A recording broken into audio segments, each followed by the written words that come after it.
जय श्री नारायण। हरिहर ज्योति विज्ञान संस्थान के द्वारा संचालित 30 दिवसीय ज्योतिष कक्षा में आप सभी लोगों का बहुत बहुत स्वागत है।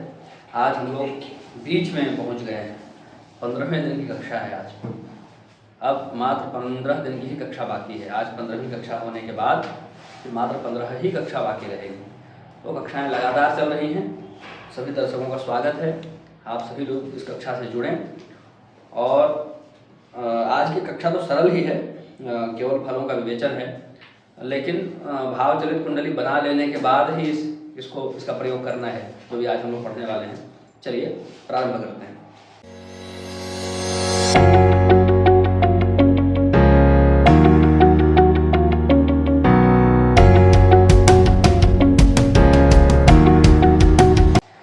आज हम लोगों को बेसिकली पढ़ना है ग्रहों का भाव फल। तो कक्षा थोड़ी तेज चलेगी ताकि अधिक से अधिक ग्रहों को कवर किया जा सके। ठीक है, आज हम लोगों को पढ़ना है ग्रहों का भाव फल। तो ग्रहों का भाव कहाँ से देखना है हमको?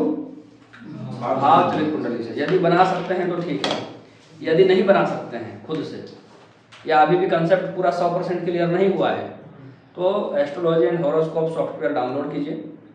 उसके सेटिंग में जाइए, वहाँ लिखा होगा हाउस कस्प, उसमें जाकर के उसको इक्वल कर लीजिए। उसमें कई सारे विकल्प होते हैं। ऑटोमेटिकली श्रीपति सेलेक्टेड होता है, उसके जगह पर आपको इक्वल सेलेक्ट करना है। मिल गया जी। एस्ट्रोलॉजी एंड हॉरोस्कोप वेब ज्योतिषी कंपनी के द्वारा डेवलप किया गया है, प्ले स्टोर पर अवेलेबल है। डाउनलोड करिए, फिर सेटिंग में जाइए। सेटिंग में कई सारे विकल्प होंगे। सबसे पहले तो लैंग्वेज होगा। लैंग्वेज आपको इंग्लिश चाहिए तो इंग्लिश रखिए, नहीं तो हिंदी कर लीजिए। दूसरे लैंग्वेज भी हैं, 5-6 लैंग्वेज उसमें है। उसके बाद अन्य किसी को नहीं छेड़ना है, सीधे पहुंचना है हाउस कास्ट में। हाउस कास्ट में जाके उसको इक्वल कर लीजिए। हो गया? फिर कुंडली खोलिए। कुंडली खोलने के बाद आपको ऊपर में मुख्य पेज लिखा होगा, वहीं कहीं पे भाव चलित कुंडली लिखा होगा जी। उस भाव चलित कुंडली में चले जाइए। वहां जाकर देखेंगे तो एक होगा भाव कुंडली, एक होगा भाव चलित कुंडली। 2 कुंडली उसमें होती है। तो भाव कुंडली नहीं, भाव कुंडली तो वही अलग कुंडली जो आप पीछे देख कर आए हैं। नीचे वाली जो कुंडली है भाव चलित कुंडली, उसको देखना है। ठीक है, तो अभी किसी की भाव चलित कुंडली यहाँ ले लिया जाए, किसी का भी ले सकते हैं, नहीं तो सीधा सीधा डायरेक्ट भी चल सकते हैं। ठीक है, इस प्रकार से हो गया। इधर भाव चलित कुंडली। भाव चलित कुंडली में राशियां नहीं होती हैं। सॉफ्टवेयर वाला राशि भी लिख दिया है, वो गलत लिखा है। भाव चलित कुंडली में केवल 2 ही चीज है, भाव और ग्रह। उन दोनों के बीच में तीसरा कोई नहीं। ठीक है, भाव चलित कुंडली में केवल 2 होते हैं बस, तीसरा कोई नहीं होता है। तो इसमें भाव और सिर्फ ग्रह लिखे जाएंगे, राशियां नहीं लिखी जाएंगी। ठीक है, सॉफ्टवेयर में तो त्रुटि है। तो सूर्य प्रथम भाव में हो। सूर्य प्रथम भाव में हो मतलब कहाँ क्या नंबर लिखा है उससे मतलब नहीं है, सूर्य यहाँ लिखा है उससे मतलब। ठीक है, तो सूर्य जब प्रथम भाव में होगा तो उसका फल दिया हुआ है कि वह स्त्रियों से और भाई बंधुओं से दुखी रहेगा। क्यों? सप्तम भाव के सामने सूर्य पापक ग्रह। किसी भी घर के सामने या 10वें भाव में पापक ग्रह होता है तो उस भाव के फलों की हानि होती है, उसमें अशुभता आ जाती है। कोई भी भाव हो, उसके 7वें या 10वें घर में पापक ग्रह होगा तो घर डिस्टर्ब होता है। ठीक है, तो ये सप्तम से 7वां लग यहाँ सूर्य बैठा है तो पूर्ण दृष्टि इधर होगी। ठीक है, तो वैवाहिक जीवन थोड़ा सा बिगड़ेगा। ठीक है, दूसरा बिगड़ने का कारण लग्न में सूर्य है तो व्यक्ति के अंदर थोड़ी उग्रता होगी, उसके कारण वैवाहिक जीवन बिगड़ेगा तो संतान भी बिगड़ेंगे। ये सब दिक्कतें होती हैं। मुख्य रूप से ऐसा है कि पत्नी का स्वास्थ्य ठीक नहीं रहता है। कुछ न कुछ चीज़ों को लेकर के पत्नी का स्वास्थ्य जो है बिगड़ता रहता है। ये मुख्य बातें हैं। इसके बाद पित्त विकार, वायु विकार, रक्त विकार से शरीर में कष्ट होता है। शरीर में पित्त विकार के कारण सूर्य मुख्य रूप से पित्त विकार देता है। और पित्त की परिणति किसमें हो जाती है? गैस में हो जाती है। कहीं भी आप एसिड रखेंगे तो देखिएगा वहां से हवा उड़ता रहता है। पित्त की परिणति गैस में हो जाती है। पित्त बनेगा तो गैस बनेगा, बाद बनना ही बनना है। ठीक है, तो मुख्य रोग तो पित्त की, वहां चिकित्सा वात रोग की नहीं होगी, पित्त की चिकित्सा होगी। पित्त ठीक हो गया तो वात तो चला ही जाएगा। मुझे एक प्रश्न है। पूछिए। जैसे वो भाव में सूर्य है, यदि वो भाव में सूर्य का दृष्टि, अगर वो भाव जैसे अभी प्रथम भाव खाली है, उसमें कोई नहीं है, वो 11 अंक है, मतलब वहां पे शनि होगा, कोई नहीं तो हम शनि वहाँ है सब बोलेंगे, वो भाव का स्वामी है तो ही बोलेंगे, है तो ही बोलेंगे। हाँ। यदि ये तो किराएदार है, ये मालिक थोड़ी है इस घर का, मालिक तो वही है जिसकी राशि, जिसका नंबर लिखा है। यदि सूर्य का वहाँ पे सात्विक भाव से अगर मतलब सात्विक दृष्टि हो रही है वहाँ पे, तो भी यही फल मिलेगा। अगर सूर्य अभी जैसा इसका फल है वैसा सूर्य भाव का हो जाएगा। सूर्य की सात्विक दृष्टि हो रही है, मतलब सूर्य यहाँ बैठा है, इधर देख रहा है, ठीक है। फल तो मिला जुला कर करते हैं ना, कहाँ बैठा है, कहाँ देख रहा है। शरीर में पित्त विकार होगा तो उसके शरीर में होगा ना, तो ये किसका फल मिला? सूर्य के लग्न में होने का फल मिला। पत्नी बीमार रहेगी, किसका फल मिला? सूर्य यहाँ देख रहा है, उसका फल मिला। फल तो सारे मिलते हैं, कोई फल थोड़ी छूटता है। अभी सूर्य यहाँ है तो सूर्य यहाँ देख रहा है, उसका फल भी देगा। इस घर में बैठा है, उसका फल भी देगा। और इस घर से 10वां है, चौथे से 10वां है, उसका फल भी देगा। कोई भी फल छूट कहाँ रहा है? कोई भी फल छूटता नहीं है। कोई व्यक्ति छात्र है तो वहाँ भी अपनी रिस्पॉन्सिबिलिटी पूरी करेगा, एडमिट कार्ड लेकर के आएगा, परीक्षा देगा, जो भी जैसा है क्लासेस करेगा। किसी का मित्र है तो वहाँ भी अपनी रिस्पॉन्सिबिलिटी निभाएगा, बीमार है तो इलाज कराने जाएगा, पर्व त्योहार है, कुछ जन्मदिन है तो मजाक मस्ती जो है वो सब चलेंगे। अभी तो पार्टी शुरू हुई है, क्यों? कोई भी व्यक्ति घर में है तो अपने माता पिता को भी फोन करेगा, पुत्र भी है उधर भी अपना घर में हाल चाल लेगा। कहीं दूर में रह करके कुछ आजीविका के स्रोत बनेंगे तो अपने धन से जो प्राप्त करेगा वो घर भेजेगा।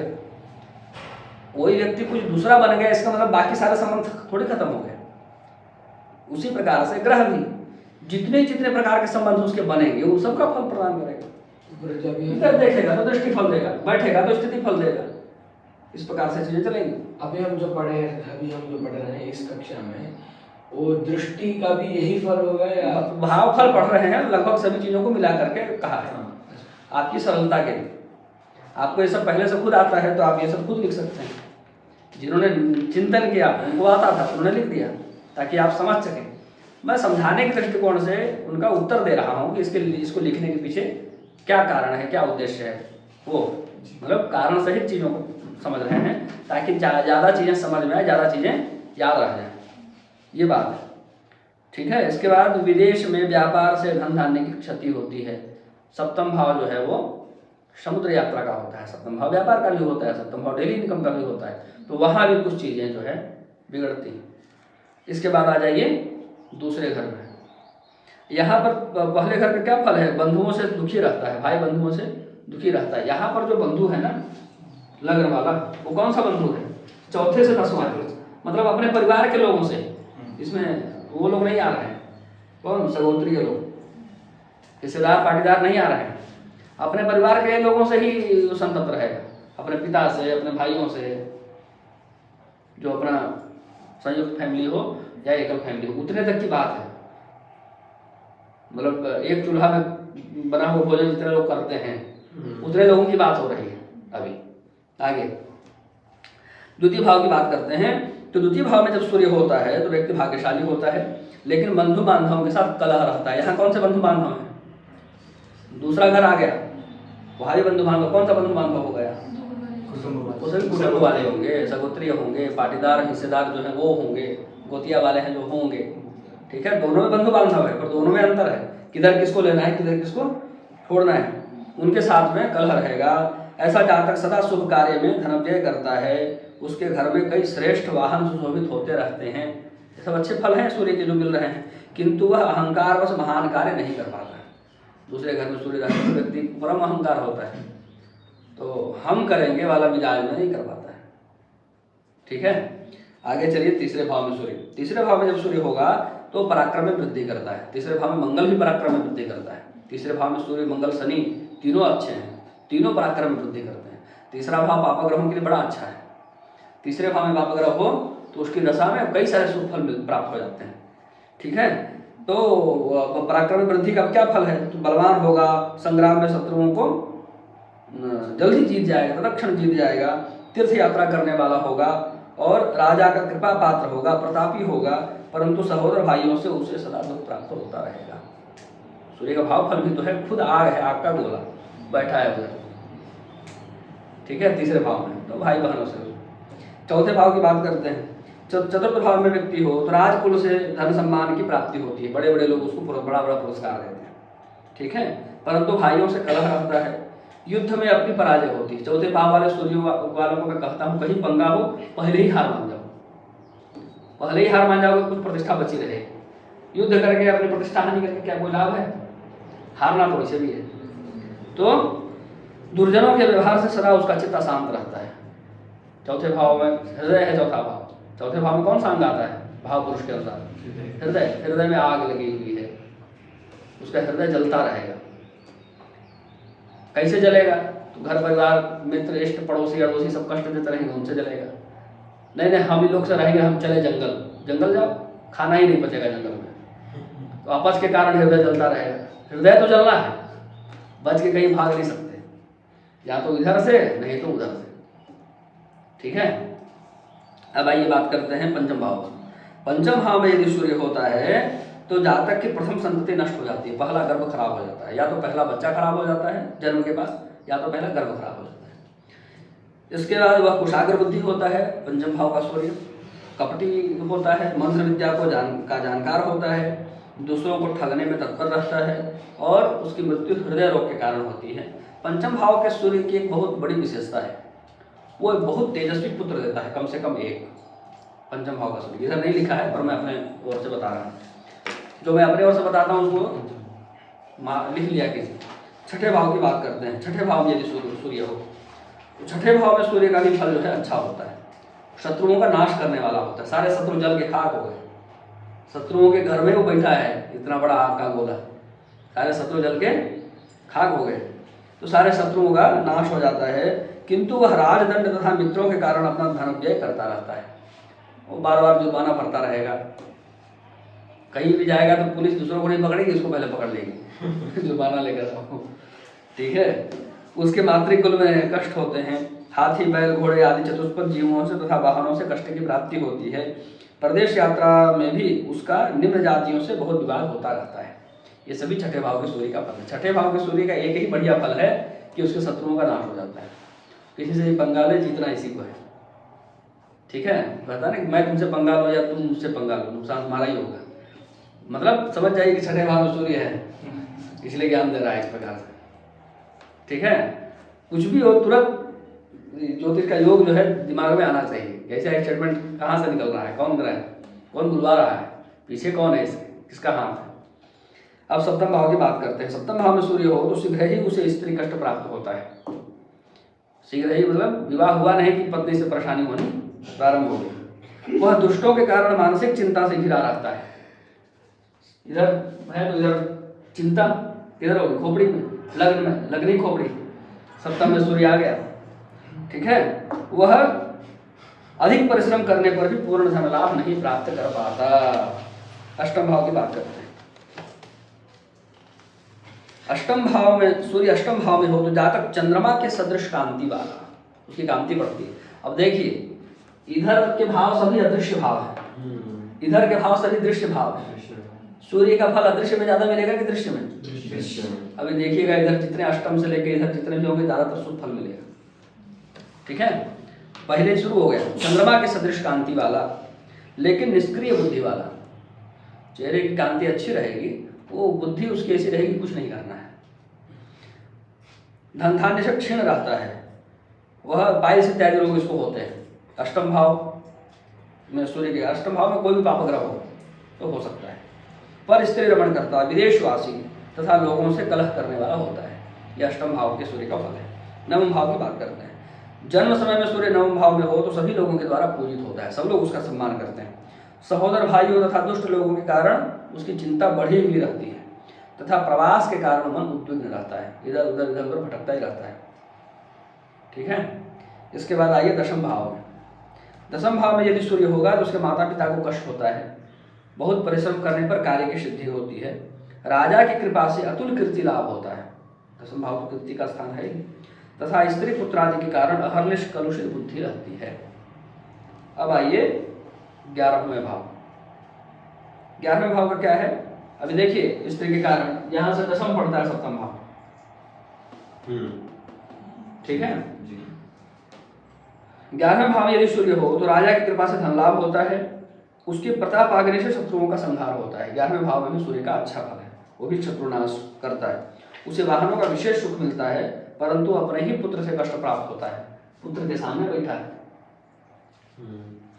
ठीक है, पुत्र के ठीक सामने बैठा है। राजा की नजर किसी पर पड़ी रहे, पंगे वाली बात है कि नहीं?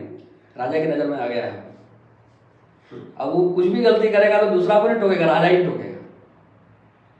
ठीक है, तो पुलिस की ना दोस्ती अच्छी ना दुश्मनी अच्छी लोग कहते हैं ना, तो वहाँ पुलिस का प्रशासन ही होता है। कोई भी व्यक्ति प्रशासन के पद में है, उसके का किसी स्कूल का प्रिंसिपल ही क्यों ना हो,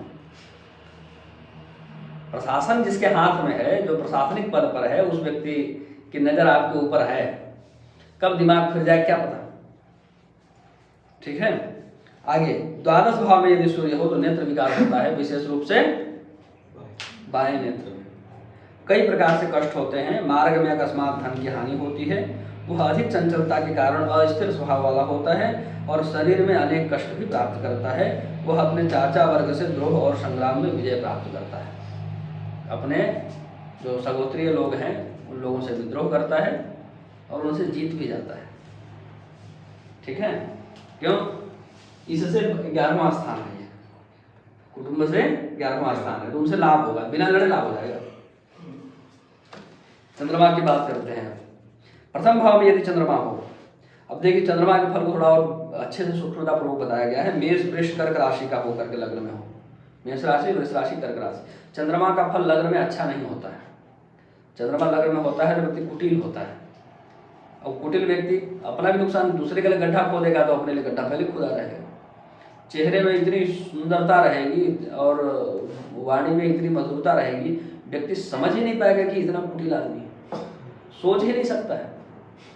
चेहरा बहुत दिव्य सुंदर, चंद्रमा के समान आकर्षक, शांत, वाणी में खूब मधुरता, पर वो व्यक्ति कुटिल होगा अंदर से। लग्न में चंद्रमा है, समझ जाना चाहिए। लेकिन हमेशा ऐसा नहीं होता है। कब कब नहीं होता है तो यहाँ लिखा है, मेष राशि में, वृष राशि में या कर्क राशि में यदि चंद्रमा हो और लग्न में बैठा हो, तब जातक बल धन से परिपूर्ण होकर के विपुल आनंद को प्राप्त करता है। इन 3 राशियों में चंद्रमा का शुभ फल है, तो उसमें उतनी कुटिलता नहीं हो पाती। अन्य राशियों में कुटिलता ज्यादा होती है, तो दूसरों को लिए गड्ढा खोदेगा तो अपने भी उसमें गिरेगा, इसलिए उसके अशुभ फल भी होंगे। तो वह रोगी होगा, जड़ होगा, दरिद्र होगा, बहिरा होगा और बलहीन होगा। ठीक है, आगे चलिए द्वितीय भाव में बात करते हैं। द्वितीय भाव में यदि चंद्रमा हो तो धन की वृद्धि होती है, कमल के समान नेत्र वाली स्त्री से प्रीति होती है, धन धान्य का सुख होता है, परिजनों से थोड़ा ही प्रेम हो पाता है और उसके घर में प्रसन्नता पूर्वक लक्ष्मी स्वयमेव आकर निवास करती है। खूब धन मिलता है दूसरे घर में चंद्रमा हो। चंद्रमा और मंगल विशेष रूप से धन दिलाते हैं। ये धन ही के घर में बैठ गया तब क्या कहना है। चंद्रमा और मंगल सभी ग्रहों में विशेष रूप से धन दिलाते हैं, और बृहस्पति विशेष रूप से समृद्धि दिलाता है। समृद्धि मतलब प्रॉपर्टी, ज्वेलरी, ये सब समृद्धि के प्रतीक है। बड़े वाहन, ये सब समृद्धि के प्रतीक है। तो बृहस्पति समृद्धि दिलाता है और चंद्रमा और मंगल धन दिलाते हैं। अब इनका संबंध ही दूसरे घर से बन जाए तब क्या कहना। तृतीय भाव की बात करते हैं। तीसरे घर में यदि चंद्रमा हो तो उसे अपने पराक्रम से धन लाभ होता है, उत्तम स्त्री के साहचर्य से सुख होता है, पराक्रम में वृद्धि होती है, सहोदर भाइयों से पूर्ण रूप से सुख मिलता है। चंद्रमा की कांति अच्छी है, शीतलता है, और वह तपस्वी होता है, जब तप में उसकी प्रवृत्ति होती है, संसार में विद्वानों के द्वारा सम्मानित होता है। ये सब चंद्रमा के तीसरे घर का फल है। चंद्रमा के चौथे घर का फल देखिए। बलवान चंद्रमा यदि चौथे भाव में हो तो जातक भंडार का स्वामी होता है, कहीं पर भंडारी होता है। उसे बाल्यावस्था में थोड़ा सुख मिलता है, युवावस्था में अलंकार मिलता है, और स्त्री पुत्र आदि के कारण फिर आगे पूर्ण सुख को प्राप्त करता है। पंचम भाव में यदि चंद्रमा हो तो उसे अलंकार आदि से युक्त स्त्री का सुख प्राप्त होता है। विवाह के बाद पत्नी बहुत गहना जेवर लेकर आती है।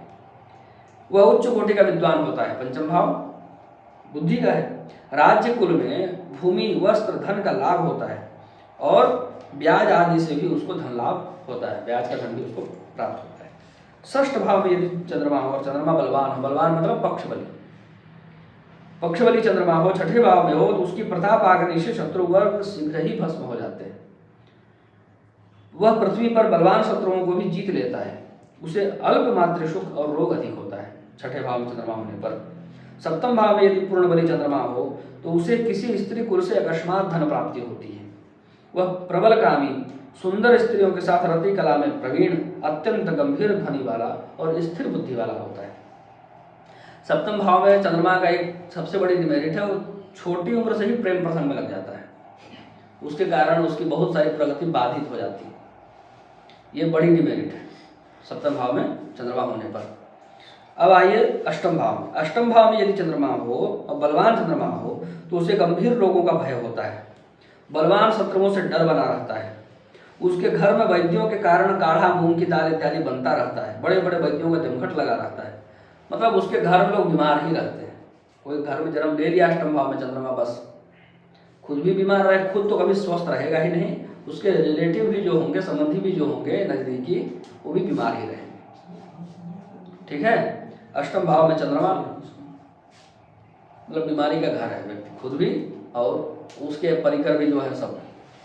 अब आइए बात करते हैं नवम भाव के चंद्रमा पर। नवम भाव में यदि चंद्रमा हो तो वह बलवान शत्रुगण तथा प्रबुद्ध जन भी उससे आकर्षित होते हैं और धन लाभ होता है, पूर्ण चंद्रमा के समान सुंदर मुख होता है, चंद्रमा के जैसा ही शारीरिक सुख उसको प्राप्त होता है ना। चंद्रमा के जैसा शारीरिक सुख मतलब जैसे चंद्रमा शुक्ल पक्ष में बढ़ता जाता है, कृष्ण पक्ष में घटता जाता है, तो वैसे उसका स्वास्थ्य भी बढ़ेगा तो बढ़ता ही जाएगा, घटेगा तो घटता ही जाएगा।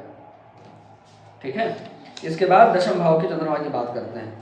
दशम भाव में चंद्रमा हो तो बंधु बांधवों से सुख मिलता है, राजकुल से धन लाभ होता है तथा नित्य नई रानियों से रति सुख प्राप्त होता है, परंतु उसे अपने ज्येष्ठ पुत्र का सुख प्राप्त नहीं होता। ठीक है, तो फायदा किसमें है कि पहले लड़की हो जाए, ज्येष्ठ पुत्र हो ही नहीं, फायदा हो गया। ठीक है, दशरथ राजा को भी हाँ दशरथ राजा को भी यही होगा। दशरथ राजा की कुंडली हो तो निकाल करके बात दी जाए। ठीक है, राम जी से सुख नहीं मिला ऐसा नहीं बोल सकते हैं। हाँ? बाकी तीनों से भी कहाँ मिला फिर? बाकी तीनों से भी कहाँ मिला? अगर राम जी से नहीं मिला क्यों नहीं मिला? उसमें वर्णन है पूरे बालकांड में, पढ़िए कैसे दशरथ जी उनके साथ खेल रहे हैं, किस प्रकार उनके जन्म से प्रसन्न मुद्रा में है।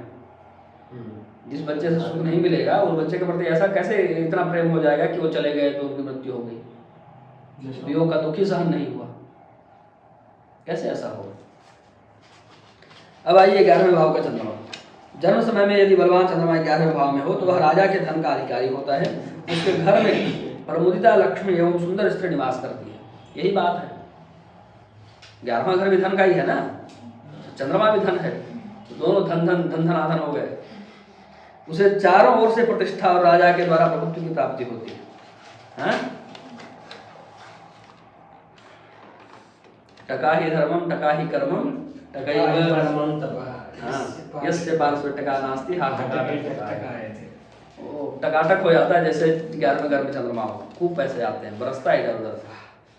12वें घर में यदि चंद्रमा हो तो शत्रु का भय होता है, चिंता होता है, नेत्र में अनेक प्रकार के रोग होते हैं, यज्ञादि कार्यों में अधिक व्यय होता है, पितृकुल मातृकुल से परेशानी होती है, रति क्रिया में विषाद प्राप्त होता है।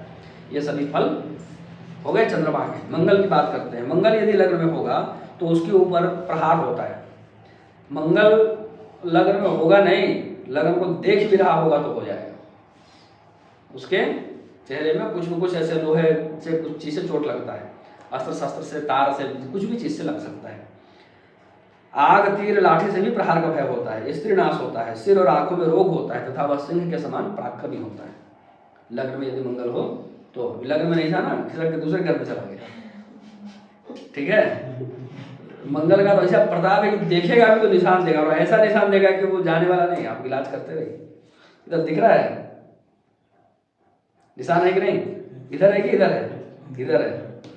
मैं तो आईना मेरा देखता नहीं हूँ, मुझे जरूरत नहीं पड़ती है आईना देखने की, तो भूल गया। पहले मैं देखता रहता था, मुझे याद रहता था। लग्न पर मंगल की दृष्टि है, इसीलिए बहुत छोटे में ही लग गया था, 2-3 वर्ष का रहा हूँगा मैं, मुझे याद नहीं है घटना।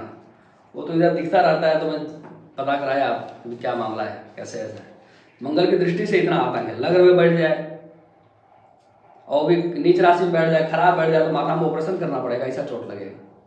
वो तो सिलाई उलाई के चिन्ह होंगे, इधर ऐसे टाँके लगे होंगे खोपड़ी में। चलिए, दूसरे घर में यदि मंगल हो तो अपने बंधु बांधवों से धन मिलने पर भी लाभ नहीं होता, क्योंकि जिस प्रकार राजपुरुषों द्वारा पहनाई गई मोतियों की माला को वानर साधारण सूत्र समझ करके तोड़कर फेंक देता है, उसी प्रकार वह व्यक्ति भी धन का दुरुपयोग करता है।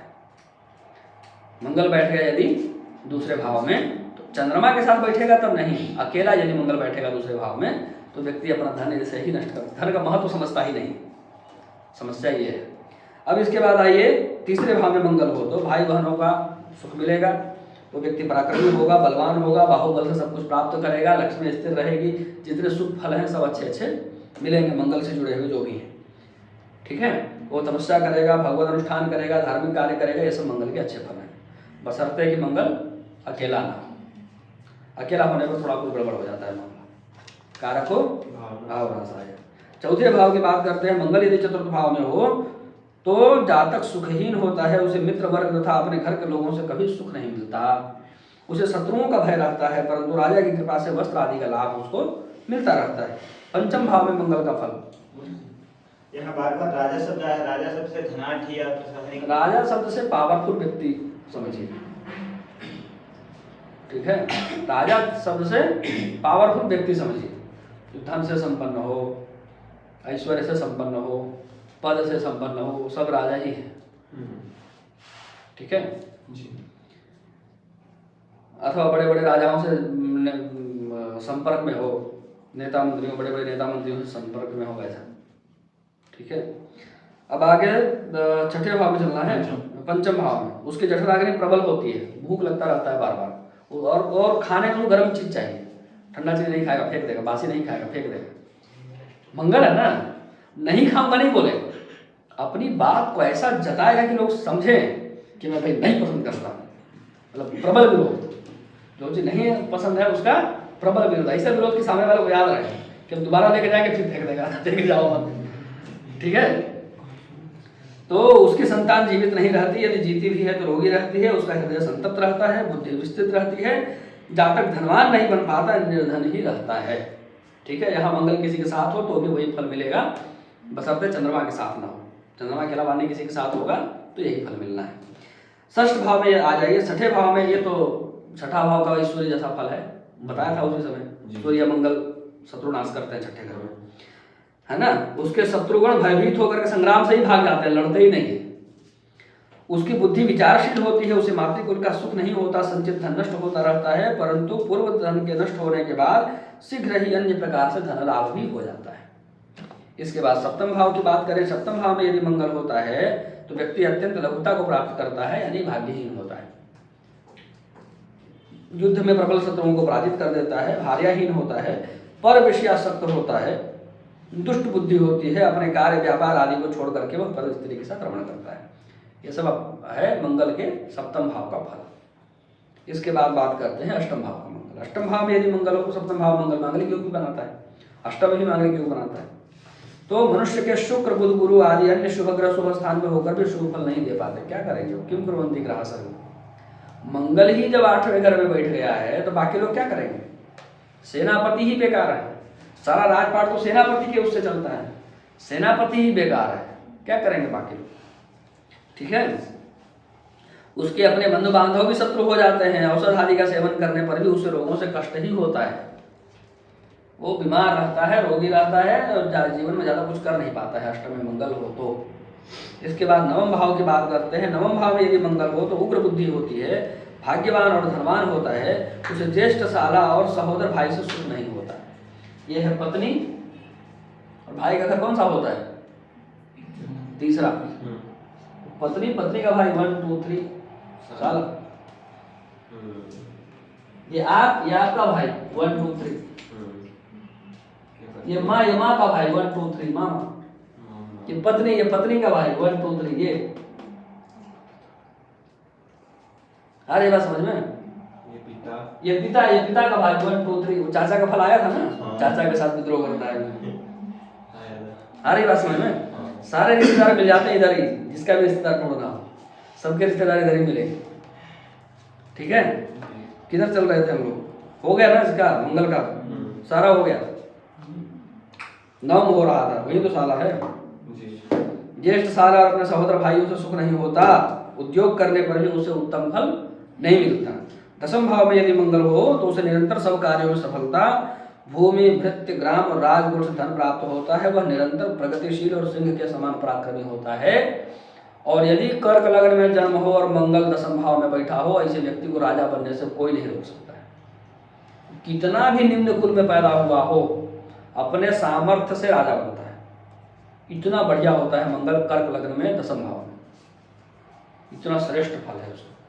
अब आते हैं 11वें भाव में मंगल यदि 11वें घर में हो तो वह अपने पराक्रम से संग्राम में शत्रुओं को जीतता है, परंतु अपने पुत्र के विषाद से विकल रहता है।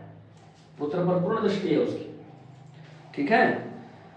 और धन, ग्राम, भूमि और सुंदर चंचल घोड़ा आदि वाहनों से वह आनंद प्राप्त करता है। दूसरों के साथ व्यापार करने पर उसे अत्यंत ही क्षति होती है। 11वें मंगल वालों को अथवा 11वें राहु वालों को हम लोग पार्टनरशिप करने से सीधा सीधा मना कर देते हैं, पार्टनरशिप मत करो। इसके बाद 12वें भाव में मंगल यदि हो तो धन शीघ्र ही नष्ट हो जाता है। निरंतर चुगली करने वालों के द्वारा उसे कलंकित होना पड़ता है।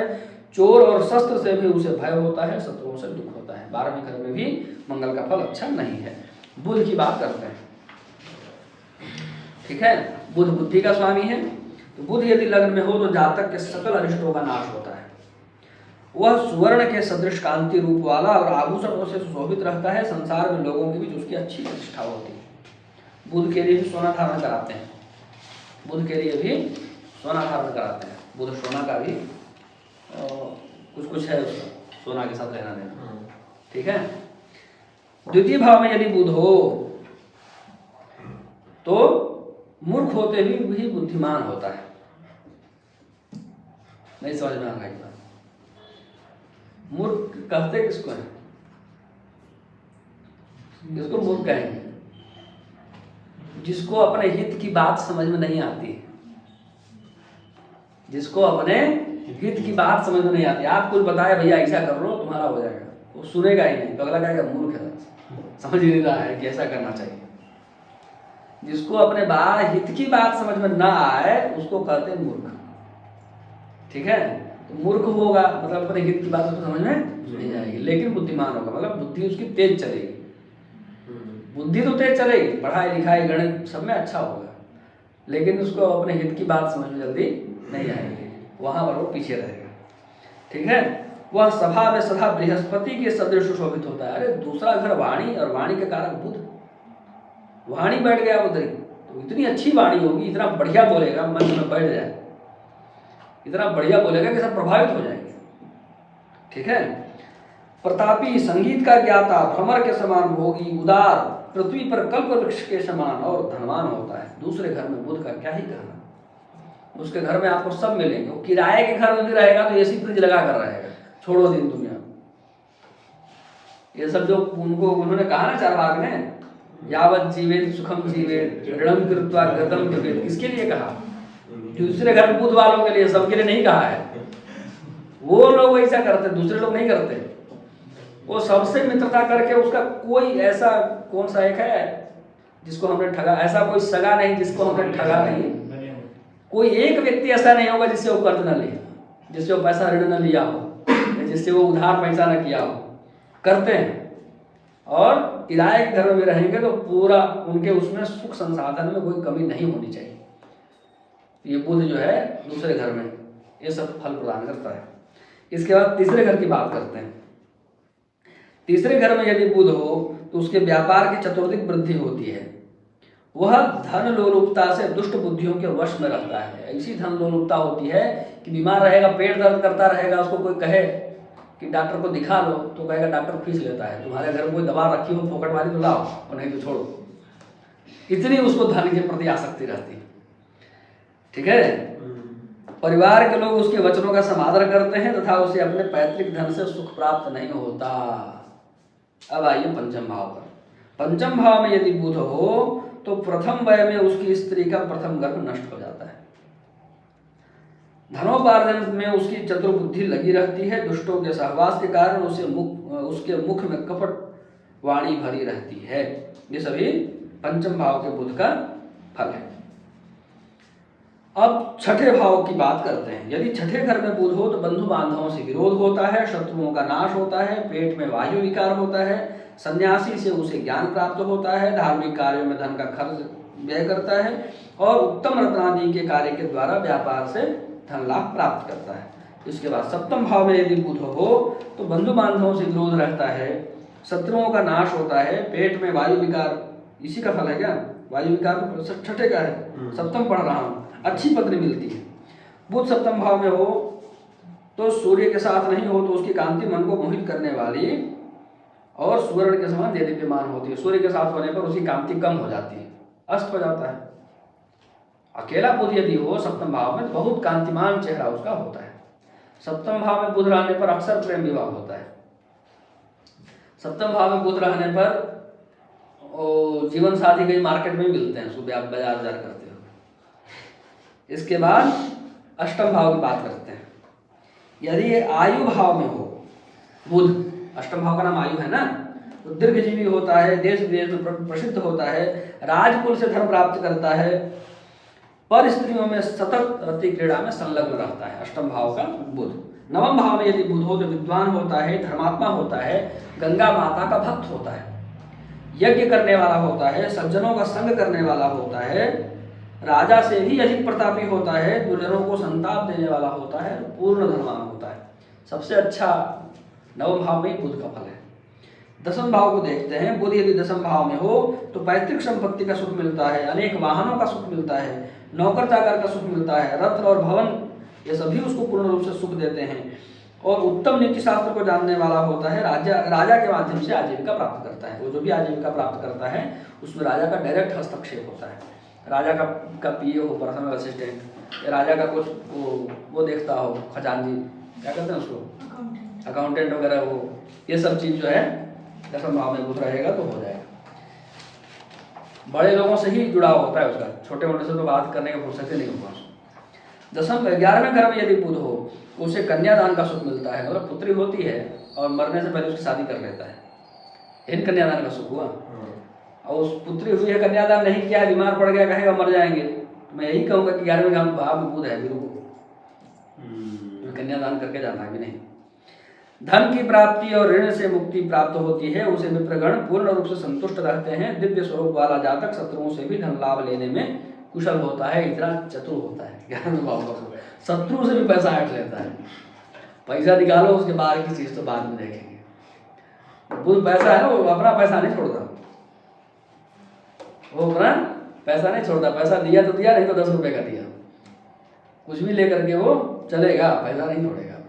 चौथे घर में बुध और 11वें घर में बुध। 12वें घर में यदि बुध हो तो उसके घर में विद्वान तथा ब्राह्मणों का आवागमन नहीं होता, वह नास्तिक जैसा व्यवहार करता है। जहाँ तक यज्ञ, तीर्थ यात्रा आदि धार्मिक कार्यों में कभी धन नहीं खर्च करता है। बलवान शत्रु गणों से युद्ध में पराजित हो जाता है। बुध का सबसे अच्छा फल 9वें भाव में, सबसे खराब फल 12वें भाव में। अब आइए बात करते हैं बृहस्पति की। बृहस्पति यदि लग्न में हो तो अपने गुणों से लोगों में गौरव प्राप्त करता है, सुखी होता है, मनोहर स्वरूप वाला होता है, विविध प्रकार के भोगों को प्राप्त करने वाला होता है और अंत में विष्णु लोक को प्राप्त करता है। बृहस्पति के लग्न का फल है। लग्न में बृहस्पति हो तो जातक वैष्णव होता है। ठीक है, तो मैं अपने गुरु जी की कुंडली देख करके बोला था कि आपके लग्न में बृहस्पति, बोले 12वें में है।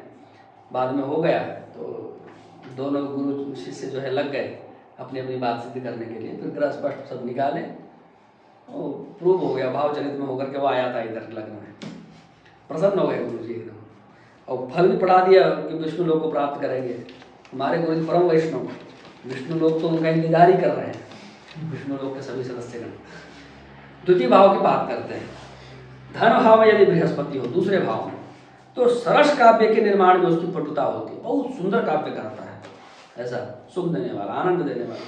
जितने भी सरस काव्य करने वाले हमारे पूर्ववर्ती आचार्यगण रहे हैं, साहित्य शास्त्र वाले विद्यार्थी, उनकी कुंडली निकालिए, देखिए उनका बृहस्पति किधर है। ठीक है, श्रेष्ठ राजा के दरबार में वह दंड देने का अधिकारी होता है, यत्न से धन का लाभ प्राप्त करने वाला और प्रवचन करता होता है, परंतु लोगों से उसे प्रतिष्ठा तथा धन की प्राप्ति नहीं होती और राजा से ही ले लेता है।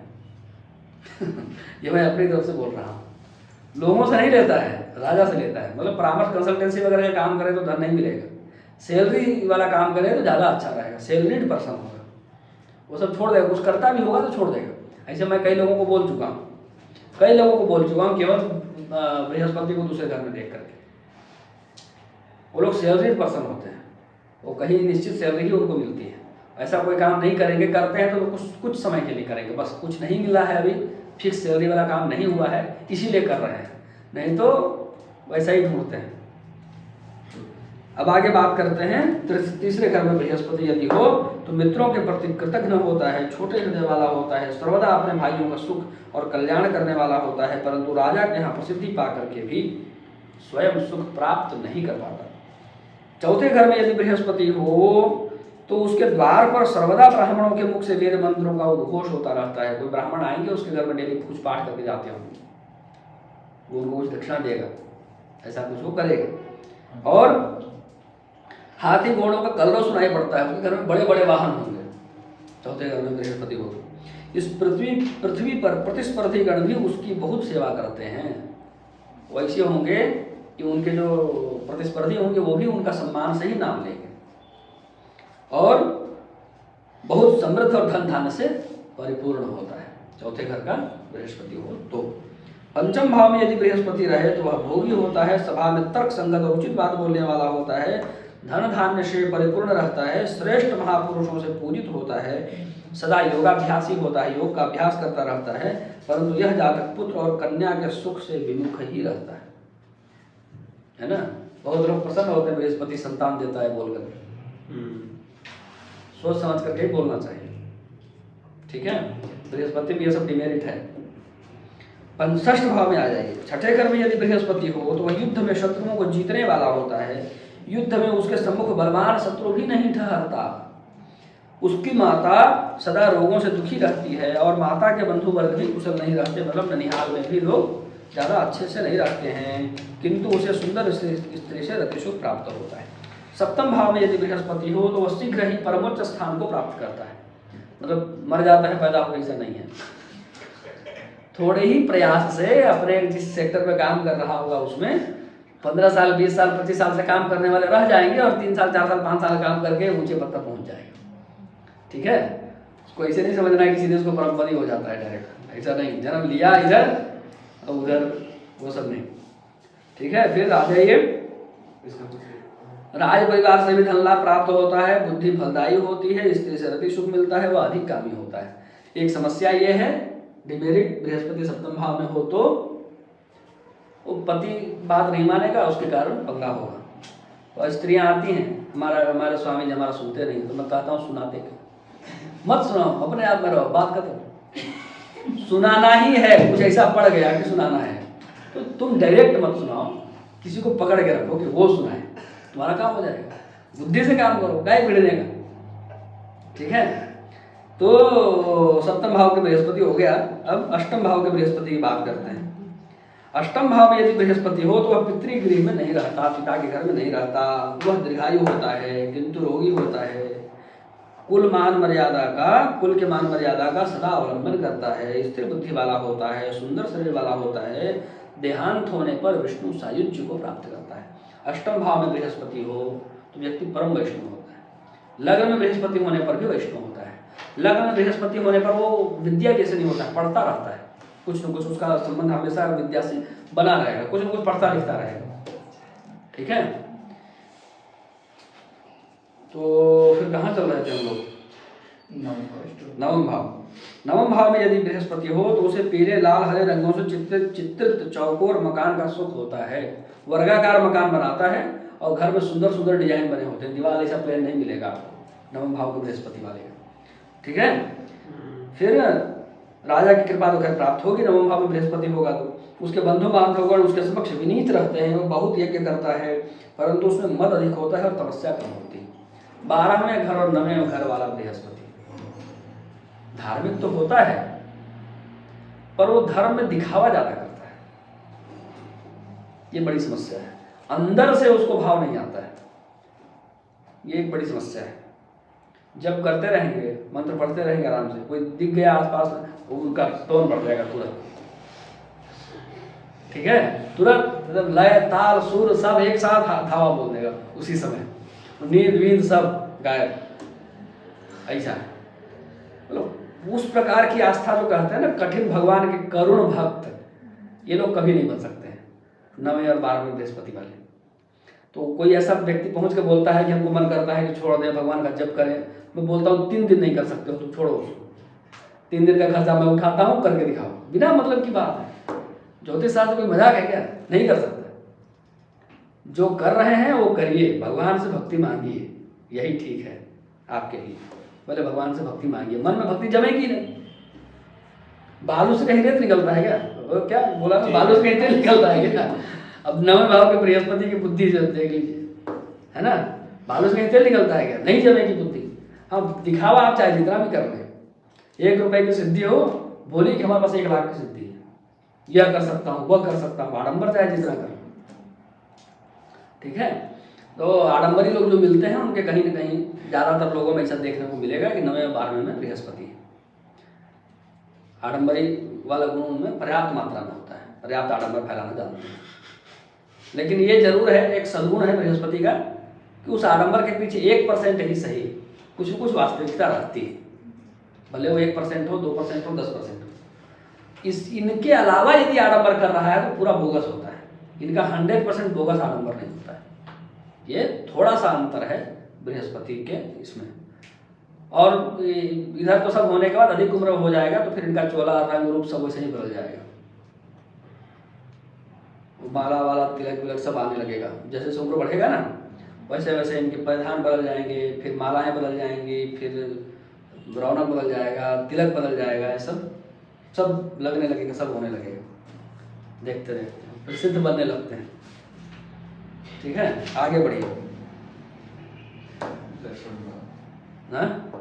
अच्छा, 9वां भाव हो गया ना, 10वां भाव। यज्ञ तो बहुत करेगा। यज्ञ क्यों करेगा? दुनिया को पता चले कि मैं यज्ञ करता हूँ, मैं यज्ञ कर सकता हूँ, मेरे पास कितनी भक्ति है, मैं कितना भगवान के प्रति समर्पित, दुनिया को पता चले, इसलिए यज्ञ करेगा। हाँ, अपना कुछ ज़्यादा उसको ही नहीं होगा। और पूजन से ज़्यादा फोकस उसमें ये होगा कि कितने लोग आए, जो नहीं आए उसको फोन करके अरे हम यज्ञ कर रहे हैं, आ नहीं रहे। ये स्वयं यज्ञ करेगा, दूसरों को बैठा देगा, तुम पूजन करो, मैं अतिथियों का स्वागत करूँगा। ये सब देखने को आपको मिलेगा इन लोगों के यज्ञ। चलिए, बहुत प्रशंसा हो गई, 10वें भाव की बात करते हैं। कुछ लोग समझ गए होंगे क्योंकि उनको फोन पर प्रशंसा कर चुका हूँ। बृहस्पति यदि 10वें भाव में हो तो बहुत धार्मिक और यज्ञ करता होता है। यह वास्तव में धार्मिक है, इन लोगों के हृदय में वास्तव में भक्ति है।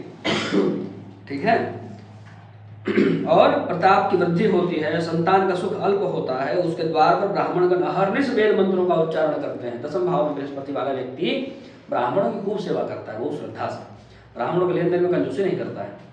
उसके पास 10 रुपया होगा तो भी सोचेगा कि 10 रुपया ही दे दान कर देते हैं, कोई आ गया, ये नहीं सोचेगा कि 1 रुपया रख ले। ऐसा वो अच्छे होते हैं और उनकी कीर्ति बहुत विपुल होती है, बहुत लोग उनको जानते हैं, उनकी प्रतिष्ठा अच्छी होती है। एक ही समस्या है कि अपने बॉस से नहीं बनता, और बॉस चाहे पिताजी हो, घर में गार्जियन, चाहे जहाँ काम कर रहे हैं वहाँ कोई डायरेक्टर हो, जहाँ पढ़ रहे हैं वहाँ प्रिंसिपल हो, वहाँ कोई मतलब वो हो ऊंचा अधिकारी, या जहाँ काम कर रहे हैं वहाँ पर कोई मैनेजर हो, कुछ भी हो, अपने से ऊपर जो होगा उससे कुछ पंगा चलेगा। अब कोई नहीं मिलेगा, कुछ करते नहीं, घर में ही रहते हैं, तो आपके ऊपर भी पति है, पति से ही पंगा चलेगा। अरे ऊपर कोई रहना चाहिए। तो वैसे व्यक्ति को मैं कहता हूँ कि जो गाना है ना, मैं जोरू का गुलाम बन के रहूँगा, उसको रोज सुना करो। ऐसी पत्नियां जब आती हैं तो पत्नियों से बात नहीं करता हूँ, मैं कहता हूँ अपने पति से बात कराइए, मैं उनको समझा दूँगा। तो पूछता हूँ भाई कितने परेशान हो अपने घर के कलम से, तो फिर बस पूछने की देर है। वो तो इतना सारा बाढ़, नदी और ये सब, जैसे बरसात में कैसे नदी नाले भर जाते हैं, पूरा दर दर दर बहने लगता है, वैसे सब बहने लगता है। फिर मैं उसको समझाता हूँ, ये गाना भेज रहा हूँ, उसको रोज सुबह उठते ही पहली लाइन है, उसको रोज जपा करो, जो कहे उसमें हाँ दे, जो कहे अच्छा हो जाएगा। यही बात उधर भी है, यही बात उधर भी है। लेकिन उधर क्या है कि ज़्यादातर ऐसे केस होते नहीं है, बहुत कम ही ऐसे केस होते हैं कि पत्नी काम कर रही है, पति बैठ के खा रहा है, ऐसे बहुत कम होते हैं। तो ऐसे केस कम आते हैं कि पत्नी बॉस है, ठीक है, उसके इस पर जी रहा है, ऐसा उसके अंडर में नहीं है, नहीं, इस तरह के केस थोड़े कम आते हैं। तो ये वाला ज़्यादा मिलता है, इसलिए इसके ज़्यादा उदाहरण दिया हूँ। अब बात करते हैं एकादश भाव पर। 11वें भाव की क्या बात है? बलवान बृहस्पति यदि एकादश भाव में हो तो सभा में धनवान तथा ब्राह्मण गण उसकी स्तुति करते रहते हैं। इन लोगों का एक और उपाय है, केवल ऐसा नहीं है कि ये गाना ही सुना देना है, पत्नी को कहीं पर काम लगा देना, जाइए काम करिए, बस पढ़ाने जाओ, स्कूल में पढ़ाई, कुछ दूसरा कुछ कार्य हो वहाँ पर संलग्न रही, ठीक है, तो इधर वाला जो है उधर शिफ्ट हो जाएगा। अब वो उसके नज़रों में बॉस वो है जहाँ से सैलरी मिल रहा है, ठीक है, लेकिन वहाँ याद रहे कि जॉब चेंज करने से घबराना नहीं, कोई बात नहीं, इधर नहीं होगा उधर चेंज कर लेंगे, उधर नहीं होगा उधर चेंज कर लेंगे, ठीक है। पहली बार में पंगा नहीं करते हैं लोग, पहली बार दूसरी बार तीसरी बार तो सहन करते हैं जब तक सहन कर सकते हैं, उसके बाद जब सीमा खत्म हुआ तो ऐसी उसकी रेल बनाते हैं, वो भी याद रखता है कि किससे पंगा ले लिया, काहे ले लिया। अब बात करते हैं हम लोग दशम भाव पर। बृहस्पति यदि दशम भाव में हो तो वो व्यक्ति बहुत धार्मिक होता है, यज्ञ करता होता है, तो बता ही चुका हूँ। 11वें भाव की बात करनी है ना। बृहस्पति यदि 11वें भाव में हो और बलवान हो तो सभी में धनवान, सभा में धनवान तथा ब्राह्मण गण उसकी स्तुति करते हैं। सभा में धनवान लोग और ब्राह्मण लोग उसकी स्तुति करते हैं, इतनी बढ़िया उसकी वाणी होती है कि सभी धन वाले लोग आकर के अपना धन उनके ऊपर लुटाते हैं, गान करते हैं, क्या क्या बात है। और पृथ्वी पर उसके लिए कुछ भी अलग नहीं रहता, जो चाहिए सो प्राप्त कर लेता है। संग्राम में उसके शत्रुगण शीघ्र ही विमुख होकर पलायित हो जाते हैं तथा उसके अपने पक्ष के लोग सहसा उससे प्रसन्न होते रहते हैं। सबको बांटता रहता है, देता रहता है, लेकर जाओ। 12वें घर में यदि बृहस्पति हो तो उसे कल्याण और यश की प्राप्ति नहीं होती, वह बहुत अहंकारी होता है। 12वें घर का बृहस्पति कुछ ज़्यादा ही अहंकारी बना देता है, 9वें घर का ही बनाता है पर 12वें का कुछ ज़्यादा ही बना देता है। उसके व्यर्थ व्यय की अधिकता रहती है और सदा उसकी बुद्धि दूसरे के धन अपहरण हेतु व्यग्र रहती है। वह गुरु वर्ग तथा बंधु वर्ग का उपकार नहीं करता, जिनसे पढ़ेगा उनका ही फिर मामला बिगाड़ने के पीछे लगा रहेगा, ठीक है।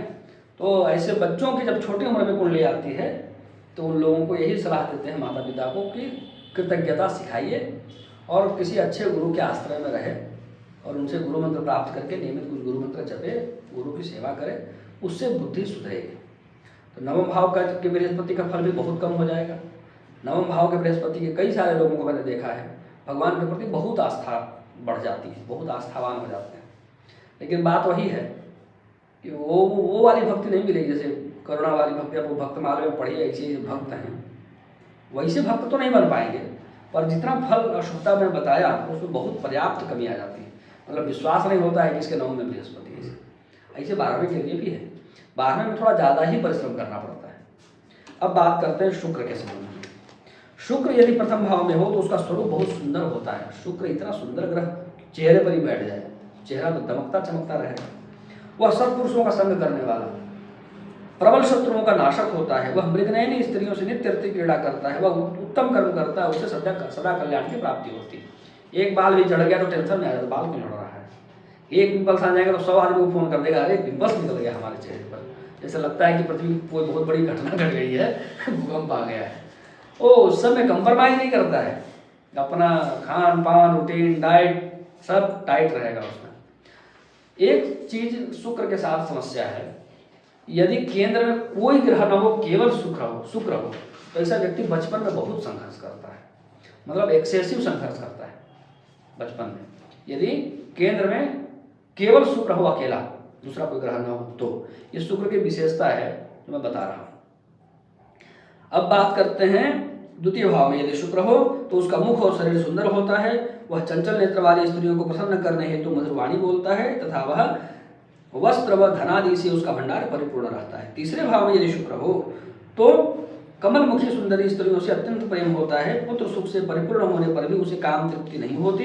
वह कंजूस, कभी दान न करने वाला और पराक्रम से रहित होता है। चौथे घर में यदि शुक्र हो तो वह महान और पूजनीय होता है। दूसरों को रुष्ट और तुष्ट करने पर भी वह सदा एक समान ही व्यवहार करता है, दूसरों के रुष्ट या तुष्ट करने पर भी।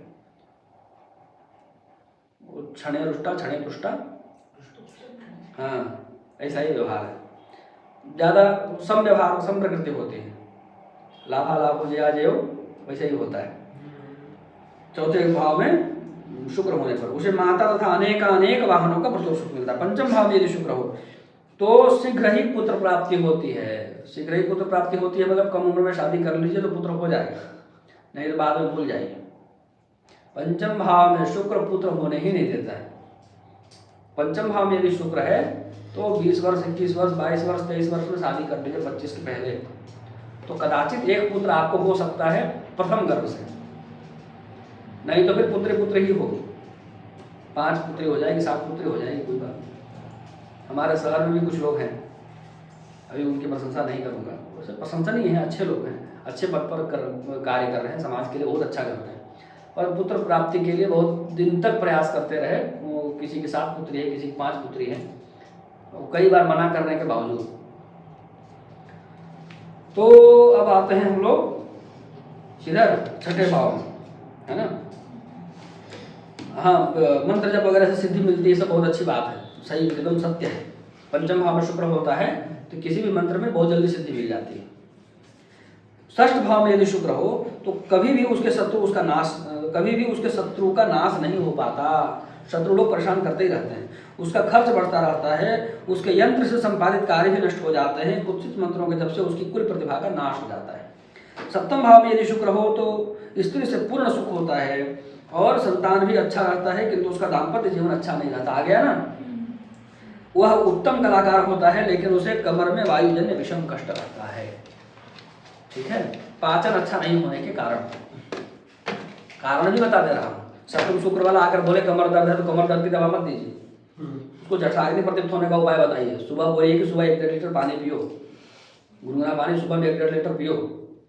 अग्नितुंडी वटी आती है, उस अग्नितुंडी वटी का सेवन करो, चाहे मदार वटी का सेवन करो, चक्रासन करो, ऐसा कुछ बताइए, कपालभाति करो, जिससे उसकी जठराग्नि प्रबल हो। वो दर्द का कारण वो सब लगाने से नहीं जाएगा, उसका दर्द जाएगा जठराग्नि को प्रदीप्त करने से।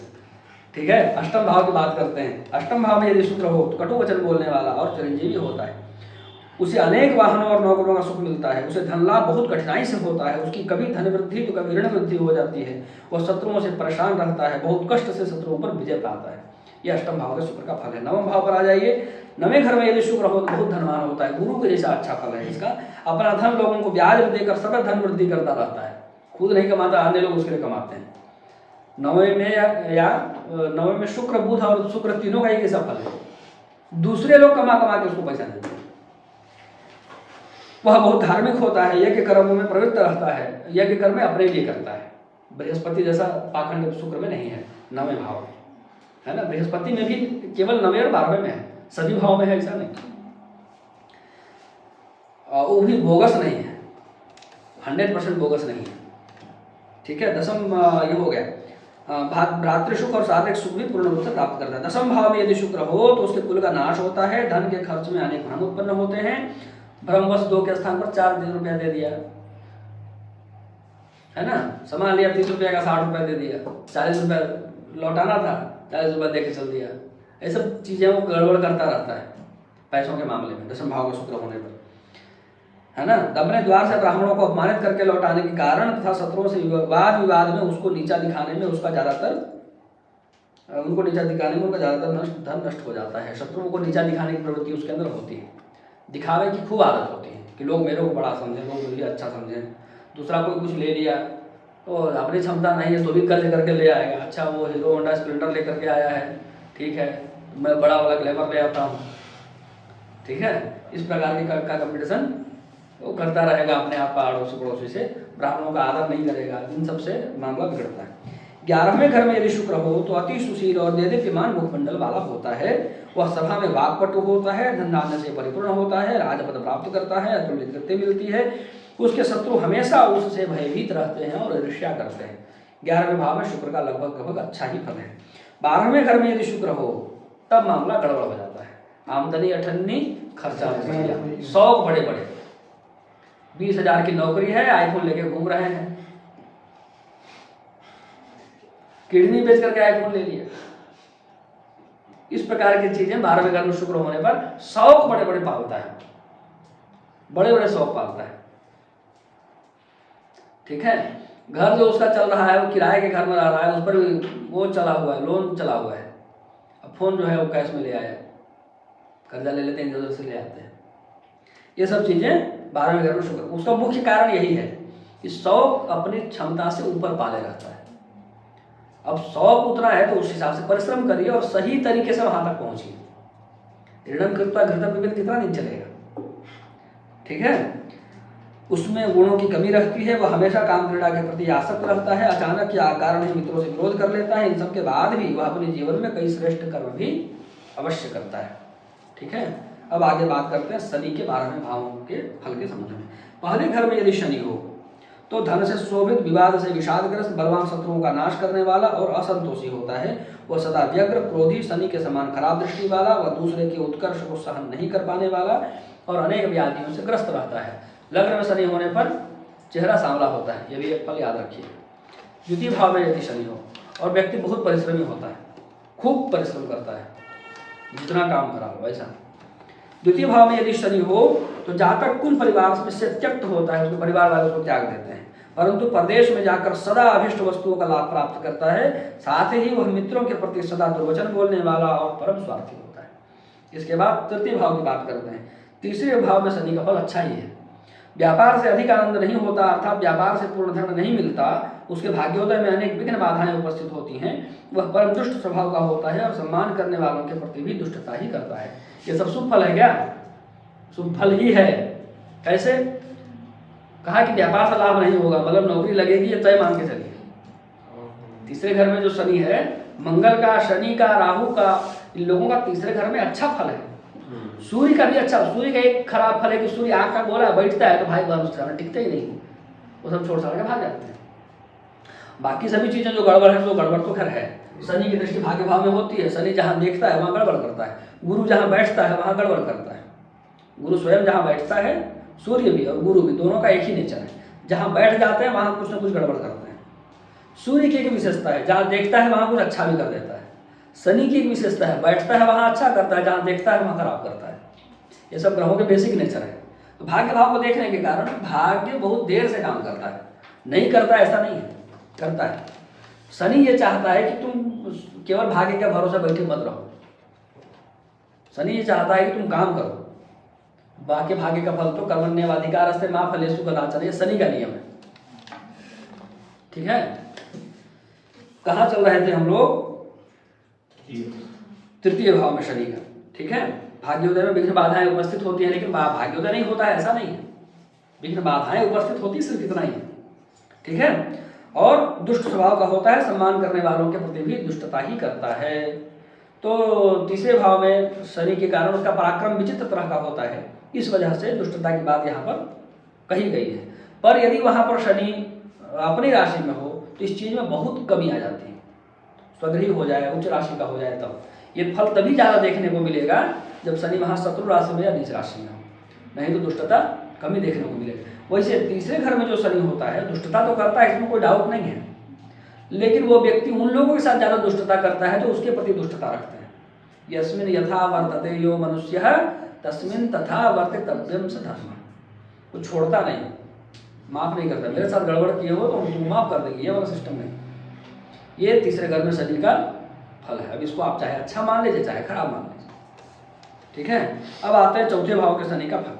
चौथे भाव में यदि शनि हो तो उसके पूर्व के संचित धन और घर नष्ट हो जाते हैं। उसका अपना घर जैसा कुछ नहीं होता है, छोड़ना पड़ता है। अपने बंधु वर्गों से बराबर परिवार के लोगों से कलह रहता है। कौन से बंधु वर्ग? अपने ही परिवार के माता पिता भाई बहन, उनसे उसका कुछ न कुछ चलता रहता है। लड़की है, शादी होकर ससुराल चली गई तो ससुराल के लोग उसके बंधु वर्ग हो गए, उनसे भी झगड़ा होता रहता है। चौथे घर में शनि यदि कन्या है तो ससुराल में भी सुखी नहीं, मायके में भी सुखी नहीं। पुरुष है तो अपने मायके मतलब अपने घर में तो सुखी नहीं होगा, विवाह के बाद पत्नी के साथ अलग कहीं रहे तो ठीक है। फिर माता का सुख, माता पिता को कष्ट और वात रोग की पीड़ा होती है। अक्सर शनि चौथे भाव में होने पर माता बचपन में ही मर जाती है, बचपन में माता की मृत्यु हो जाती है, अक्सर ऐसा देखने को मिलता है। पंचम भाव में यदि शनि हो, अरे वाह वाह क्या बात है, पुत्र सुख नहीं होता है। पंचम भाव में शनि हो तो उसको पेट में हमेशा गैस भरा रहता है, परेशान रहता है गैस, वो वज्रासन में बैठे रहेगा। एक बार मैं ट्रेन में जा रहा था, एक व्यक्ति बार बार वज्रासन में बैठे, परेशान हो गया, भाई क्या है, क्या चक्कर है, मेरे सीट को चेंज करवाओ। समझ गया इसके पंचम में बृहस्पति वो है शनि। शनि जैसे सूर्य जो है आग का गोला है ना, वैसे शनि वायु का गोला है। ठीक है, पंचम भाव में देख कैसा फल नहीं खाना है किसी को, सिर्फ उपाय बताना है, ठीक है। चलिए आगे बढ़ते हैं। भयंकर युद्ध में भी उसके सामने कोई नहीं ठहर सकता, उसे अनेक संपत्तियों का लाभ मिलता है और उसकी कीर्ति सभी दिशाओं में फैलती है, ठीक है। षष्ठ भाव की बात करते हैं। शनि यदि षष्ठ भाव में हो तो निर्भय रहता है, शनि का फल 3 भाव में अच्छा मिलेगा। कहाँ कहाँ? तीसरे, छठे और 11। यदि छठे भाव में हो तो वह निर्भय रहता है, उसे किसी का भय नहीं रहता, भयंकर युद्ध में भी उसके सामने कोई नहीं ठहर सकता, उसे अनेक संपत्तियों का लाभ मिलता है, उसकी कीर्ति सभी दिशाओं में फैलती। सप्तम भाव में यदि शनि हो तो उसकी पत्नी रोग से पीड़ित होती है, उसकी पत्नी रोगी ही रहती है। सप्तम भाव में शनि है, पत्नी रोगी है, वो पत्नी क्या कहेगी? शादी से पहले हम ठीक थे, शादी के बाद बीमार रहते हैं, ठीक है। ये नहीं कहेगी कि हमारे पति के सप्तम भाव में शनि है। मैं कहता हूं कि भाई क्यों इस पति शादी की जिसके सप्तम भाव में शनि है, और कर लिए तो अच्छी बात है, तुम नहीं रहते तो कोई और बीमार रहती, उससे अच्छा है तुम ही रह लो, क्या है कोई हानि है क्या? योग वगैरह करो, अपने आप को ठीक रखो, अपने पति को कहो कुछ शनि का उपाय करते रहे, बस। भाई संसार में किसी किसी को तो रहना ही है, ठीक है। आगे बढ़ते हैं। और कार्यों के प्रति अनुत्साही, कृष्ण, दुर्बल, देह, रोगों की अधिकता और चंचल बुद्धि होती है। सप्तम भाव में शनि रहने पर ये पीठ का ये भाग पत्नी का या पति का थोड़ा हल्का उठा होता है, इस प्रकार से चलते हैं, ठीक है। अब आगे अष्टम भाव में आइए। शनि यदि अष्टम भाव में हो तो उसके धन का नाश होता है, उसे अकारण ही आत्मीय जनों का वियोग प्राप्त होता है। ये देख रहा है सर, कुटुंबियों को देख रहा है, कुटुंबी ही जो है खिसकने लगेंगे, या तो भैया तुम छोड़ करके चले जाओ, नहीं तो छोड़ करके चले जाओ, ठीक है। 2 ही उपाय है, तीसरा रास्ता नहीं है। वह बहुत चतुर, कुटिल होता है और रोगों से परेशान रहता है, उसे बार बार कलंक का सामना करना पड़ता है। इसकी एक और विशेषता बताता हूँ। शनि यदि यहाँ पर है तो बचपन में व्यक्ति बहुत बीमार रहता है, बहुत कम ही उम्मीद है कि वो बचेगा।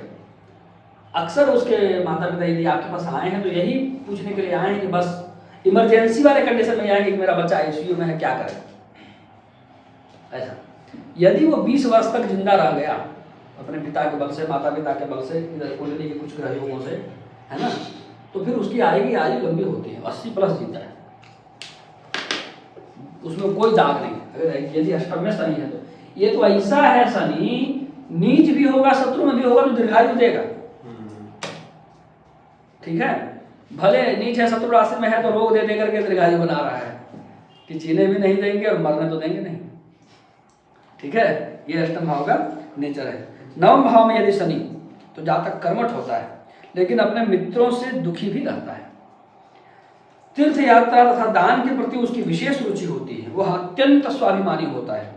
किसी पर आश्रित रहना या किसी की सेवा या किसी का उपकार लेना उसे कदापि प्रिय नहीं होता। मुझ पर एक एहसान करना कि मुझ पर कोई एहसान नहीं करना, नवम भाव में शनि, ठीक है। उसका स्वभाव अत्यंत निर्मल होता है तथा वह वृद्धावस्था में वैरागी होकर के योग मार्ग में प्रवृत्त हो जाता है। अधिक उम्र होने पर वो घर परिवार त्याग करके योगी जैसा जीवन जीना प्रारंभ कर देता है। सुबह 4 बजे उठेगा, स्नान करेगा, 3 घंटे योगासन करेगा, इस प्रकार का उसका रूटीन प्रारंभ हो जाता है। अब आते हैं दसम भाव में। यदि दसम भाव में हो कौन? शनि, तो बाल्यावस्था में ही वह माता पिता के सुख से हीन हो जाता है। वह अपने पराक्रम से ही सारे वैभव अर्जित करता है। उसे अनेक प्रकार के कल्याण की प्राप्ति होती है। वह कोषाध्यक्ष या दंडाधिकारी होता है, किंतु उसे पूर्वार्जित धन प्राप्त नहीं होता। पूर्वार्जित धन मतलब पैतृक संपत्ति। एकादश भाव में यदि शनि हो तो जातक धनवान होता है, शांत चित्त होता है, दीर्घायु होता है, प्रपंची और पराक्रमी होता है, निरोगी होता है, लेकिन उसे पुत्र विहीन ही रहना पड़ता है। पुत्र भाव को देख रहा है, बोला ना कि शनि की दृष्टि खराब है, जिधर देखेगा उधर गड़बड़ करेगा, ठीक है। तो इधर शरीर में भी कुछ गड़बड़ करता है, तीसरी दृष्टि से देख रहा है, इधर भी गड़बड़ करता है। और ये दशम अष्टम भाव में देख रहा है। अब आगे द्वादश भाव की बात करते हैं। शनि यदि 12वें घर में हो तो व्यक्ति कातर होता है, निर्लज्ज होता है, शुभ कार्यों के प्रति निष्ठुर प्रकृति वाला होता है। शनि यदि लग्नेश होकर के व्यय भाव में रहे तो वह व्यक्ति पर विषयगामी, शत्रुनाशक, कुबेर के समान धनी और यज्ञ करने वाला होता है। इस प्रकार शनि का फल हो गया। राहु का फल देखते हैं। लग्न में यदि राहु हो तो दूसरे के प्रताप से ही सामर्थ्यवान, अपना प्रताप नहीं होता है। दूसरे के बल पर उछलेगा। दूसरे के प्रभाव से ही अपने और दूसरे के धन का उपभोग करता है। वह शत्रु रहित होकर के अपने कार्य में तत्पर रहता है। दो स्त्री वाला होकर भी अनेकानेक सुंदरी से आवृत्त होकर रहता है तथा वाद विवाद में निरंतर व्यस्त रहता है। वो है ना, विद्या विवादाय धर्म मदाय, यही लग्न में राहु, शक्ति ही परेशान पर पीड़नाय, खलस्य साधो विपरीत, वो खल यही है लग्न में राहु वाला जातक। दूसरे घर में यदि राहु हो तो वह कुबेर के समान धनी होने पर भी निर्धन हो जाता है। राहु सारा धन खा जाता है, उसको नष्ट हो जाता है। ठीक है। बंधु बांधवों से विरोध के कारण वह सदा मिथ्या भाषण करने वाला होता है। दूसरा घर वाणी है, वहां राहु बैठा है, कैसे सच बोलेगा? कभी नहीं बोल सकता। वह निर्भीक बुद्धि वाला और पराधीन होता है तथा दूसरों के संग के कारण कठोर राजदंड पाता है। ठीक है। मित्र के बाइक में पीछे लोग चल रहे थे, दुर्घटना हो गया, इसको पिटाना था, ये नहीं पिटा गया। ठीक है। ये सब घटेगा दूसरे घर में राहु होने पर। तीसरे घर में यदि राहु हो तो उसकी संसार में सबसे मित्रता रहती है, उसका भाग्य उत्तम रहता है, किसी से वो दुश्मनी नहीं करता है। वह संग्राम में प्रताप की प्रबलता से सिंह के समान पराक्रमी होता है, परंतु परोपकार करने में आलस्य करता है। परोपकार नहीं करता ऐसा नहीं है, परोपकार करने में सिर्फ आलस्य करता है, इतना ही है। चौथे भाव में यदि राहु हो तो उसकी माता को कष्ट होता है। शरीर में कदाचित बाह्य प्रसन्नता भी हो सकती है, किंतु भीतर संताप ही रहता है। भीतर मतलब हृदय में। चौथा घर हृदय है। राहु वृष मिथुन कन्या कर्क अथवा मेष राशि का होकर चतुर्थ भाव में हो तो राजाओं के द्वारा उसका हित होता रहता है। तो कुछ राशियों में उसके अच्छे फल भी हैं चौथे घर में। पंचम भाव में यदि राहु हो तो जातक पुत्रवान होता है, परंतु उसकी स्त्री सदा उदर रोग से पीड़ित रहती है। उसके चिंता और संताप में वृद्धि होती रहती है। बिना दैव कृपा के अनेक प्रयत्न करने पर भी उसे अधिक लाभ नहीं होता। ठीक है। तो दैवी कृपा से ही उसके कुछ कार्य हो सकते हैं, नहीं तो उसका मेहनत बेकार जाता रहेगा। ऐसे व्यक्ति को कहा जाए पूजन पाठ करिए, दैवी कृपा प्राप्त करिए, विशेष रूप से भैरव भगवान की उपासना करिए, नाग देवता की उपासना करिए। ठीक है। छठे भाव में यदि राहु हो तब बहुत बहुत अच्छा फल है। उसकी प्रताप आग्नेय से उसके शत्रुगण नित्य ही जलते हैं। वह बल ज्ञान और धन से परिपूर्ण रहता है। उसके चाचा मामा इत्यादि रिश्तेदारों का सुख उसको नहीं मिलता है। अब आइए सातवें भाव में यदि राहु हो तो स्त्री रोगिणी होगी। कदाचित रोग वृद्धि से स्त्री की मृत्यु भी हो जाती है। उसे बंधु बांधवों के वियोग और कलंक का बार बार सामना करना पड़ता है। सप्तम के राहु के कारण विवाह में भी देरी होती है और कुछ कुछ लोगों में तो विवाह में अरुचि भी उत्पन्न हो जाती है कि विवाह करना ही नहीं। ठीक है। अष्टम भाव में राहु का फल। यदि अष्टम भाव में राहु हो तो सज्जन लोग स्वेच्छा ही से ही अकारण ही छोड़ देते हैं। सज्जन लोग उससे मित्रता नहीं रखते हैं। अष्टम भाव में जिसका राहु होता है उससे कभी राजा से प्रचुर धन लाभ होता है तो कभी अन्य विधियों से धन का नाश होता रहता है। उसके पेट में वायु गोला रोग होता है। नवम भाव में आइए। नवम भाव में यदि राहु हो तो विद्वान, दयालु, संसार में अपने गुणों के कारण पूज्य होता है। वह दानी, पुण्य करने वाला, अपने परिजनों के बताए मार्ग पर चलने वाला, निर्मल बुद्धि से युक्त और प्रारंभ किए कार्य को पूरा किए बिना न छोड़ने वाला होता है। त्रिषणाय भाव में इनके अच्छे फल हैं। नवम में भी अच्छा है। दशम भाव में यदि राहु हो तो असावधानी के कारण उसके धन का अधिक व्यय होता है। उसे नीच और हीन जातियों से सुख होता है।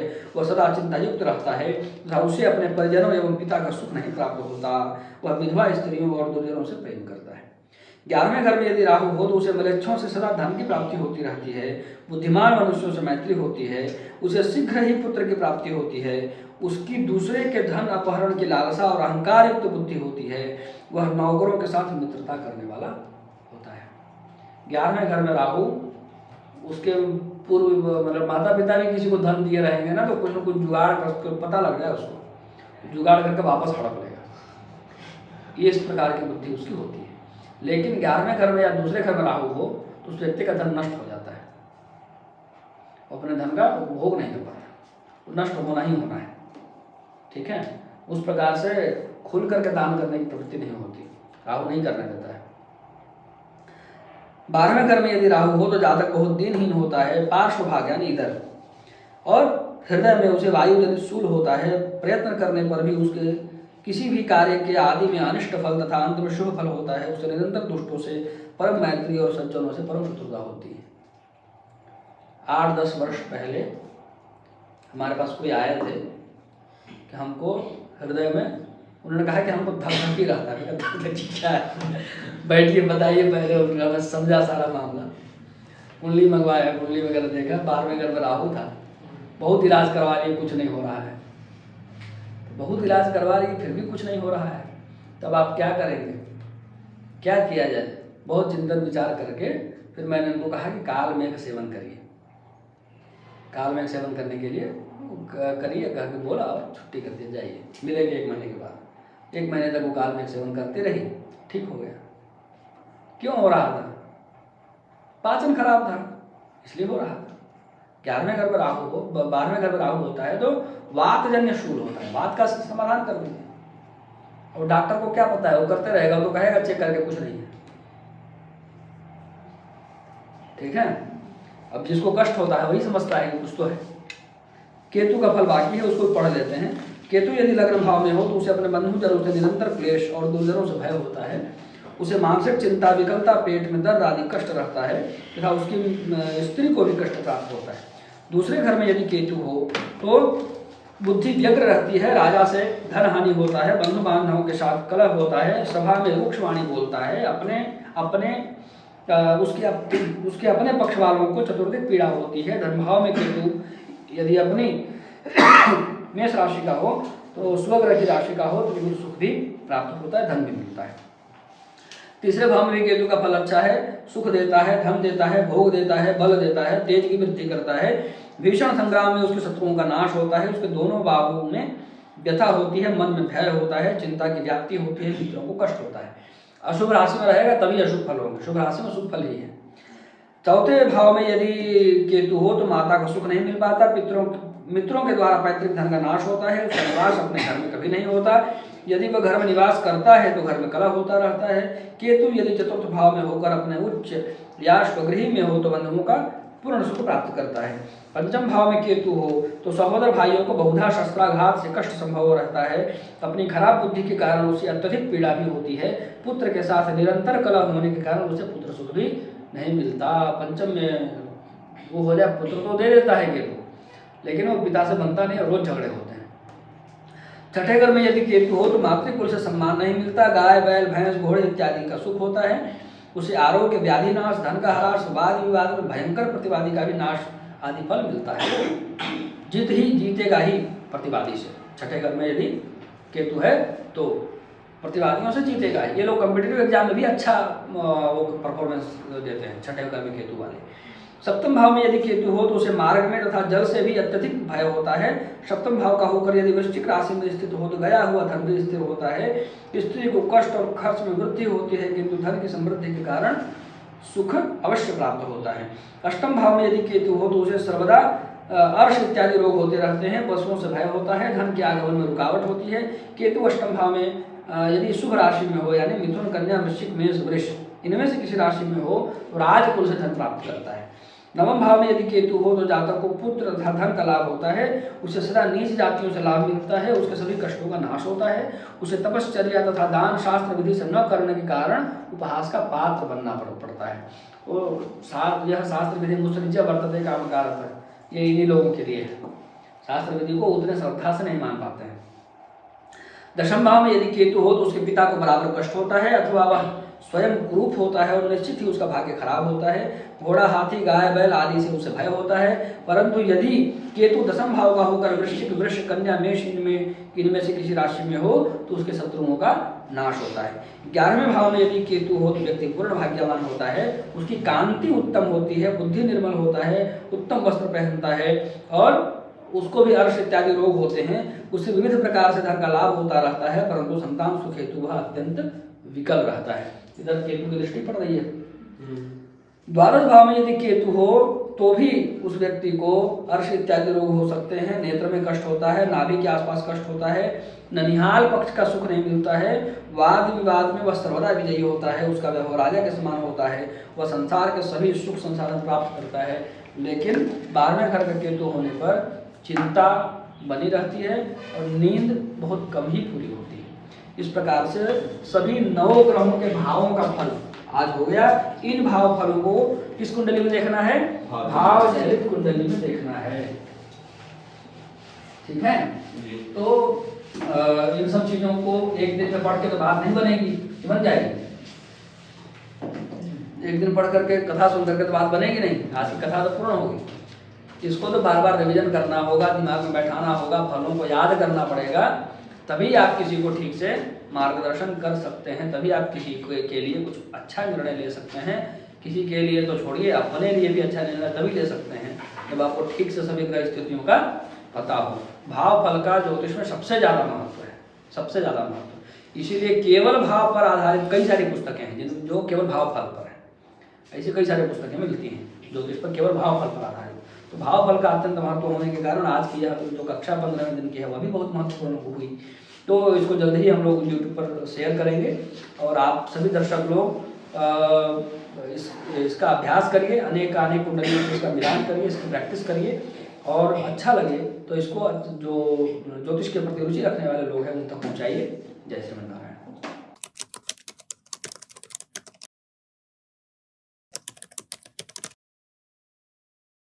श्रीमते रामचंद्राय नमः।